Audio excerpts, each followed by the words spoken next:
What's up, everyone, and welcome back to Fiction Tea Reviews. Today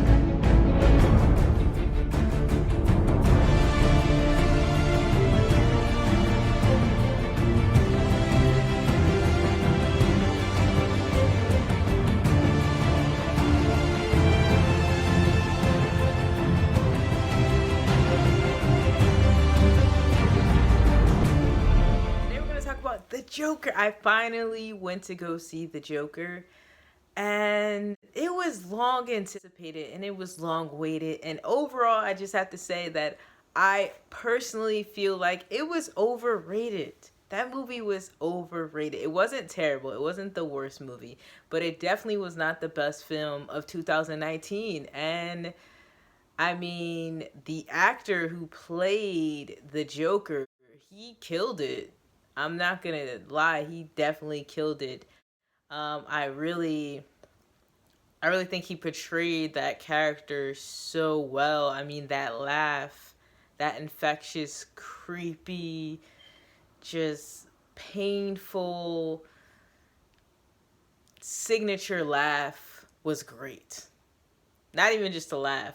When he became the Joker, when he got into that mode of like Joker mode, when you knew this is it, like he ain't playing no games anymore. He tired of the bull crap. I think all the actors pretty much did a good job in this film. The cinematography, of course, was good. One thing that I noticed about this film was the build up. Like the beginning of the film, it was like really slow into getting into the action, and I think it worked. But if you're someone who has a really short attention span and you just if you have high expectations going into this, if you had high expectations going to see this film, then in the beginning you'd probably be like, okay, like it's not really that good, it's taking too long. Like people hype this film up, and I heard that people were saying that there was too much violence, and I'm just like, what violence? The only real severe violence was the scene with the guy that was crappy to him at his job, and who came in with the little guy, and when he bashed his brains in. I'm like, that's the only part that was violent, and that was like the best part of the movie. Like that literally was like one of the best scenes in the movie to me. I personally feel like the movie just wasn't as good as people was like making it out to be. Like I said, it wasn't terrible, but it wasn't like super like just amazing. And yeah, it wasn't the best movie of 2019. But the film, I feel like it dragged out, and once it got to the action, it became really great and really good. But there definitely was a build up to show you how his life went through. So it wasn't really about him being the Joker from the beginning. It was about him being Arthur, being this person who wasn't the Joker. He was just a regular guy with like mental health issues and mental health illness, and him just being bullied. And it was very relatable. People could relate to it. The audience members can relate to it when they watch it. And I think that's one of the main reasons people really enjoyed, especially people who have felt like they were like the underdogs, or other people with mental illnesses, or who have been like picked on. And it just correlates to that, and being kind of like somebody who is not on top, and people who are on top getting treated better. And I think it definitely relates to now because of the whole mental health thing that's going on. Everything is about mental health right now in this era. And it fit perfectly, honestly. I mean, the acting, like I said, he did a really good job. The melodic music and the way that his body just like moved with the violin playing, I thought that was great. The only thing is, you could tell that he was into it, but maybe they should have used different violin tones to go with that scene. I feel like it was great to come up with that idea and that concept, but maybe a different rhythm could have been played for that. There has to be music playing while I'm trying to record, right? The way his body was so skeletal and thin, and you could see the outlining of his body. Even that scene right before he killed that guy, and he was like leaning against the like he was not leaning against, but he was like leaning on the wall, and you could see when he put that paint on his face, that was it. That was like that whole build up until that part was so good, I have to say. I loved it.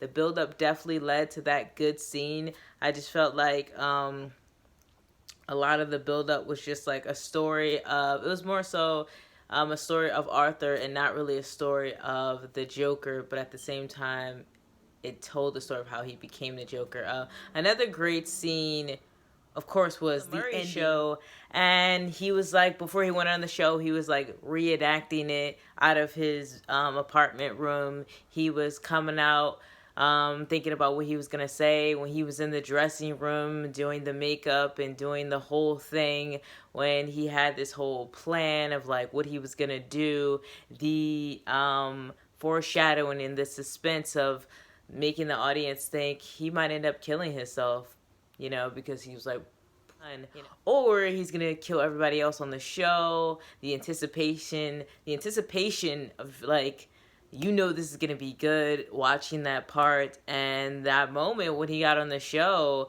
and he did that whole act and he was like, call me the Joker, you guys want to make fun of me this whole time and calling me the Joker, you think I'm a joke, my life is a comedy. That line, my life is a comedy, I was like, yo, wow.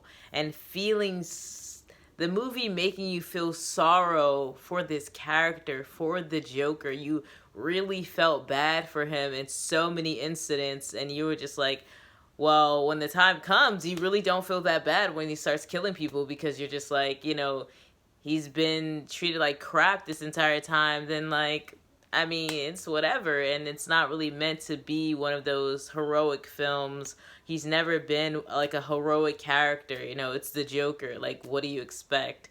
So, just that whole portrayal of him and it being his movie, so it's like his actions kind of are justifiable in a way, or like you can see why they would be justified. Also, side note, I think a lot of people took this way too seriously, the movie. They think it was condoning violence and etc. But it's like, guys, it's a movie, so like, chill. It's just a movie. Literally just a movie.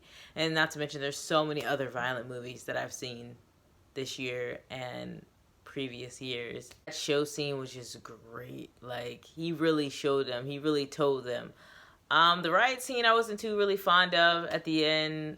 That whole scene, I feel like it could have ended with him on the... It could have ended, honestly, when he was on the show and, like, he did his little performance and killed the host. And, yeah. Or it could have even ended when he was in the police car and just driving off, or somehow... Or it could have ended when it crashed and he escaped. I feel like it didn't have to linger all the way to the end where he was talking to the psychiatrist and then ended up running back and forth. They didn't necessarily need that, but at the same time, I mean, it wasn't, it wasn't bad. And another great scene I enjoyed was leaving it up to the audience to think that him and that girl were like together, and then you find out they're not even together. This dude, like, he imagined this whole thing. Like, what? That was a great scene. That was I love that suspense, that build up to that. Yeah, like I said, overall the movie was great. Another thing I didn't really like, I don't like how they worshipped him in the end. And they do this whole thing in Hollywood films where they make this one character and they make everybody worship them. Like, for example, with Superman or Batman, all the humans worship him because he's supposed to be like this all-powerful being. And I just personally don't like those portrayals, the messages that gives out to the world. But that doesn't take away from the fact that was the premise of the movie. And another thing, I didn't mind it, but like, the Joker motivated someone to basically kill Batman's parents, and I don't know how I felt about that. I also was about to feel weird because I thought that like they were gonna make him and Batman like stepbrothers, and I was just like, please don't do this, please. I'm glad they didn't do that, because that would just been weird. I'm just glad I finally saw this film. Speaking of mental illness, you should check out my book, Rain, by me, yours truly, about young adults in a psych ward trying to figure out why they're in a psych ward, and they get this new counselor, and he's trying to figure out why they're in the psych ward, and he slowly learns that, oh, you just don't have schizophrenia. This kid doesn't just have suicidal urges and suicidal attempts and issues. This kid just doesn't have PTSD. This kid isn't just confused about their sexual identity. No, there's more to it than that, and maybe there's more to it than this whole thing, and we're all connected, and there's some supernatural existences going on in this place. So you definitely should check that out if you're interested in anything like that. And if you're interested in anything psychological thriller similar to this movie, if you're interested in anything sci-fi, you definitely should check out this book. The link is in the description box below, and I will see you all next time for the next video. So